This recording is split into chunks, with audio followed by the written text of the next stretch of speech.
didapatkan. Jadi di tahun 2022 kita ada di angka 5,61, kemudian di 2023 kita turun di angka 3,74. Dan kontribusi terbesar terkait dengan pertumbuhan ekonomi ini kita masih di pertanian. Dukungan utama di pertanian, dan pada saat COVID di tahun 2020 kita minus 0,47 itu kita masih terbaik kedua setelah Demak se-Jawa Tengah, dan itu kontribusi terbesarnya dari pertanian. Selanjutnya data kemiskinan. Ini yang memang jadi PR besar kita, dan dari data yang ada sebetulnya kita ada tren positif penurunan yang signifikan. Jadi sudah kami sampaikan bahwa kita sudah optimal untuk bisa berusaha menurunkan dari tahun 2021 sampai dengan 2023. Dari pada saat kita di angka 17,43 turun 16,05, kemudian turun di 15,578, dan terakhir kemarin turun di angka 15,6. Jadi ini sebetulnya mungkin ini juga nanti adik-adik mahasiswa atau dari pengusaha bahwa kondisi di Brebes, garis kemiskinan kita itu semakin setiap tahun naik. Jadi pada saatnya garis kemiskinan kita di tahun 2022 itu 472, di tahun 2023 garis kemiskinan kita 513. Jadi pada saatnya kalau tadi ada istilah kemiskinan ekstrim yang per bulannya, per harinya butuh biaya 11.000, kalaupun total 300.000 berarti turun di bawah di garis kemiskinan. Dan di tahun 2024 ini kita naik lagi di angka 542. Jadi garis kemiskinan ini juga berpengaruh setiap tahunnya untuk masyarakat yang masuk kriteria miskin. Nah, ini hal-hal yang besar kita, makanya kita beberapa intervensi yang coba kita berikan, khususnya yang memang bisa efektif untuk bisa memberikan supaya tidak lagi miskin. Sebenarnya kita ada strategi terkait dengan meningkatkan pendapatan, mengurangi kemiskinan, dan melakukan kegiatan-kegiatan pemberdayaan yang harapannya ini nanti masyarakat bisa ada pendapatan untuk bisa mendapatkan yang tadi masuk dalam garis kemiskinan yang di atas garis kemiskinan. Kemudian yang tadi kami sampaikan, kami terima kasih karena memang ya kita patut bersyukur Bapak Ibu bahwa angka di angka 75.000 sekian, 75.590 di angka 4,17 kemiskinan ekstrim kita di tahun ini dari rilis BPS kita turun menjadi 0,75. Kalaupun angkanya berarti dari 75.590.000 menjadi 13.540. Jadi itu sesuatu yang memang kita sudah optimalkan dari sisi pemerintah, dan memang ini yang tadi kami sampaikan tidak hanya dari sisi kita pemerintah, tapi semua stakeholder juga bareng-bareng untuk mengatasi kemiskinan. Karena memang dari CSR kemudian dari hal yang lain yang bisa menyelesaikan permasalahan-permasalahan kemiskinan. Dan alhamdulillah ini juga menjadi penurunan yang signifikan. Dan ini sesuatu yang memang kemarin dari provinsi mengapresiasi apa yang menjadi kinerja kita. Kami juga kemarin ada evaluasi kinerja yang dari BPK untuk menilai apa yang sudah dilakukan, progres kedepannya seperti apa.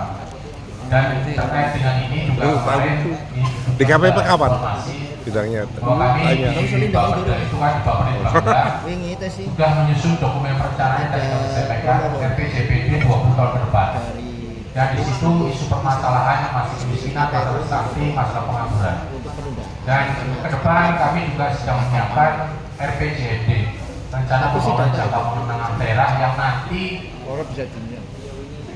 digunakan pada saatnya pada bupati atau wakil bupati terpilih sesuai dengan apa yang sudah jadi RPJP, dan nanti diturunkan untuk 5 tahunan di RPJMD itu sebagai bahan capaian-capaian yang tadi kami sampaikan. Visi-misi yang memang sudah disiapkan oleh calon bupati atau wakil bupati kemarin, hasil untuk evaluasi ataupun dari apa yang sudah kita susun kemarin ada kesesuaian, karena memang isu-isu yang diangkat juga masih isu-isu yang menjadi permasalahan di Kabupaten Brebes. Harapannya nanti setelah ada pilkada di 27 November, kemudian nanti ada penetapan, kami di Bapeda menyiapkan untuk RPJMD mensinkronkan visi-misi yang sudah disampaikan bupati atau wakil bupati nanti terpilih. Jadi ini PR yang selama ini juga jadi PR kita. Kemudian selanjutnya tadi tingkat pengangguran terbuka kita yang menjadi permasalahan yang hari ini kita masih tertinggi di Jawa Tengah di angka 8,98. Walaupun kita sudah membuka keran investasi, para investor bisa masuk, beberapa perusahaan besar sudah ada di Kabupaten Brebes, tinggal nanti ada tupoksi di dinas terkait yang memang sedang menyusun perda hukum penataan, khususnya untuk bisa memberikan peluang besar bagi pemuda-pemuda atau warga yang ada di kita. Memang kita kadang berpikiran bahwa kita penganggurannya tinggi, tapi mungkin kalau Bapak Ibu menyaksikan sampai hari ini masih banyak warga ataupun masyarakat di kabupaten kota tetangga, kalaupun pagi ataupun sore itu banyak berlalu lalang, baik dari wilayah Tegal, Kabupaten Tegal ataupun Cirebon ataupun yang lain.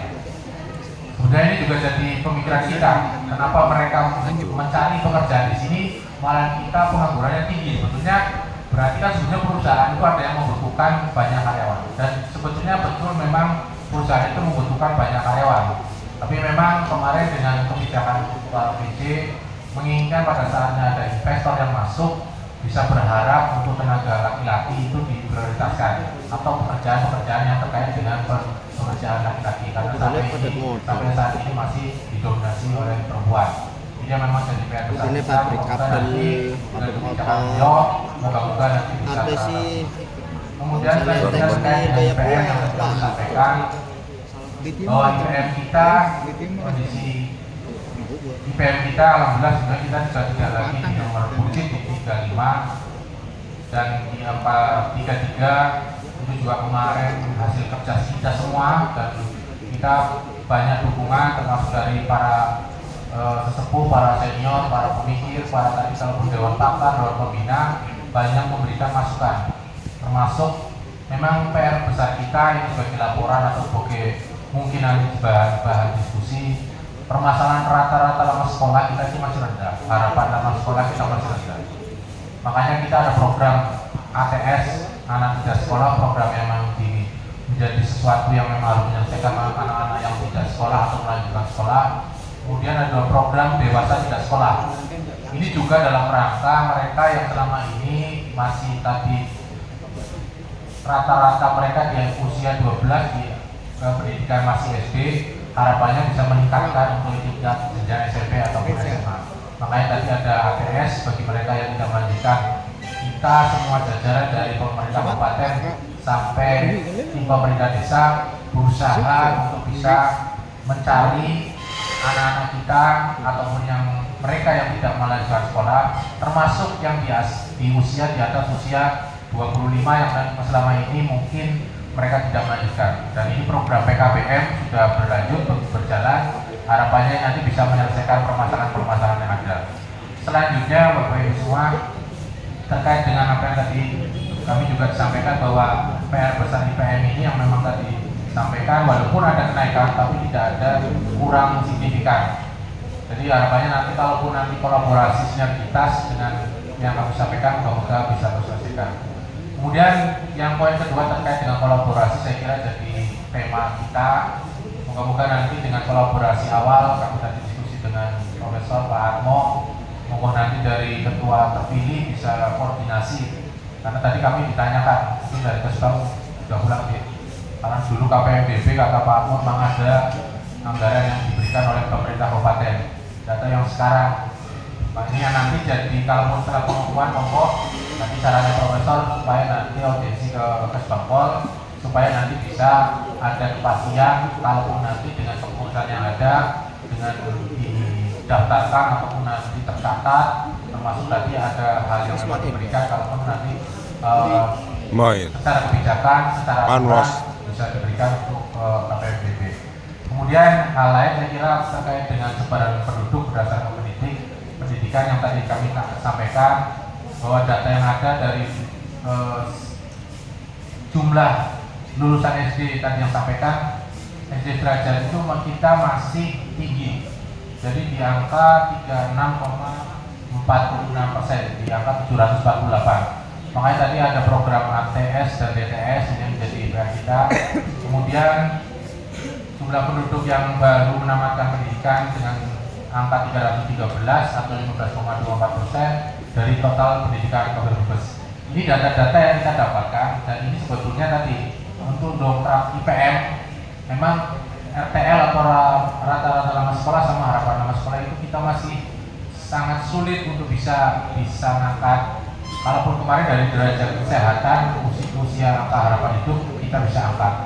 Nah ini yang nanti jadi bahan pemikiran, bahan diskusi, analisa adik-adik semua, rekan-rekan semua dari KPMDB, termasuk juga kami memang dalam grup guru besar dosen yang ada di Kabupaten Brebes, kami masuk dalam grup itu sebenarnya banyak pemikiran.